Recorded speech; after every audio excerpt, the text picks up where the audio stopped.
రాష్ట్రంలో ప్రజాపాలనను చూసి ఓర్వలేకనే BJP BRS నేతలు కడుపు మంటతో మాట్లాడుతున్నారన్నారు మంత్రి ఉత్తమ్ కుమార్ రెడ్డి. పేదలకు కడుపు నింపేలా సన్నబియ్యం పథకం ప్రారంభించడం సంతోషంగా ఉందన్నారు. సన్నబియ్యం పంపిణీ చేయడంపై ప్రజల నుంచి మంచి స్పందన వస్తోందన్నారు మంత్రి. గతంలో నాణ్యత లేని దొడ్డు బియ్యాన్ని సరఫరా చేశారన్నారు మంత్రి. కానీ తమ ప్రభుత్వం సన్నబియ్యంతో విప్లవాత్మక మార్పు తెచ్చిందన్నారు మంత్రి. సన్నబియ్యం పథకం అమలుపై కాంగ్రెస్ నేతలతో జూమ్ మీటింగ్లో పాల్గొన్నారు మంత్రి ఉత్తమ్ కుమార్ రెడ్డి.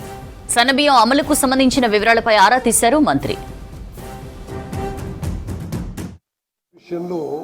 ఒకటి సరే, బీజేపీ వాళ్ళు బీఆర్ఎస్ వాళ్ళు కొంత కడుపు మంటనో లేదా కొంత జెలసీనో కొంత ఎన్వీనో కొంత ఏదో విధంగా విమర్శించే ప్రయత్నం చేస్తున్నాను. నేను కాంట్రవర్సీ చేయదలుచుకోలేదు. ఒక విషయం చెప్తా, ఇది it's a programme close to my heart. ఎందుకంటే ఒక వెల్ఫేర్ స్టేట్లో వాట్ గ్రేటర్ దాన్ 80 to 84% పాపులేషన్కి కడుపు నిండా అన్నం పెట్టే కార్యక్రమం కంటే ఇంకా గొప్ప కార్యక్రమం ఉంటుందా? ఈ కార్యక్రమంలో అదృష్టవశాత్తు నేను ఈ టైంలో సివిల్ సప్లైస్ మినిస్టర్ ఉండడం నా అదృష్టంగా భావిస్తున్నాను.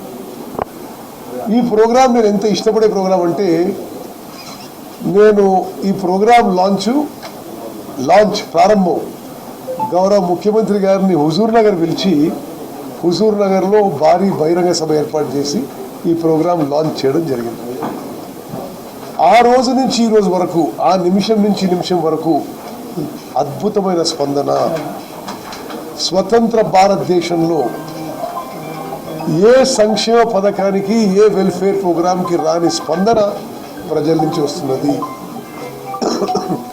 మిత్రులారా, ఎవరో ఏదో విమర్శిస్తే దానికి ప్రతి విమర్శ చేసి కార్యక్రమం ఒక సార్థకత, sanctity, I don't want to bring it down. But BJP పరిపాలిత ఏ రాష్ట్రంలో అయినా 6 కిలోల సన్నబియ్యం ఉచితంగా ఇస్తున్నారా? ఇవ్వడం లేదు. బీఆర్ఎస్ 10 ఏళ్ల పరిపాలనలో ఏనాడైనా 3 కోట్ల జనాభాకి, 3 కోట్ల లబ్ధిదారులకి, 3 కోట్ల మందికి 6 కిలోల మంచి క్వాలిటీ ఫైన్ రైస్ అనడానికి ఇచ్చిండ్రా? ఇవ్వలేదు. ఈరోజు వాళ్ళు మాట్లాడితే దాన్ని చెప్పండి, వాళ్ళు ఏదో మాట్లాడడం అనేది సరి అయింది కాదు. మీ దృష్టికి తీసుకొస్తున్నా, మా ప్రియతమ నాయకురాలు సోనియమ్మ గారి కల మేము నెరవేర్చినాము. ఎట్లంటారా? Food security act in this country was brought by her. Food security act కింద ఏదో ఒకటి ఫుడ్ గ్రెయిన్స్ ఇస్తుండే, కానీ ఇంత సార్థకతోని, ఇంత సంపూర్ణతతోని, జనాభాలో ఇంత పర్సంటేజ్కి కడుపు నిండా అన్నం పెట్టే మరి ఫుడ్ సెక్యూరిటీ యాక్ట్, ఆహార భద్రత సంపూర్ణంగా నిర్వహించింది, బాధ్యత నిర్వహించింది. ఈరోజు మన కాంగ్రెస్ ప్రభుత్వం, మనందరం గర్వపడాలి. గత ప్రభుత్వంలో కానీ ఇప్పటివరకు జరుగుతున్న ప్రోగ్రాంలో 2.8 crores జనాభాకి 6 కిలోల దొడ్డు బియ్యం ఇచ్చి 10,665 కోట్లు ఖర్చు పెట్టేది సంవత్సరానికి.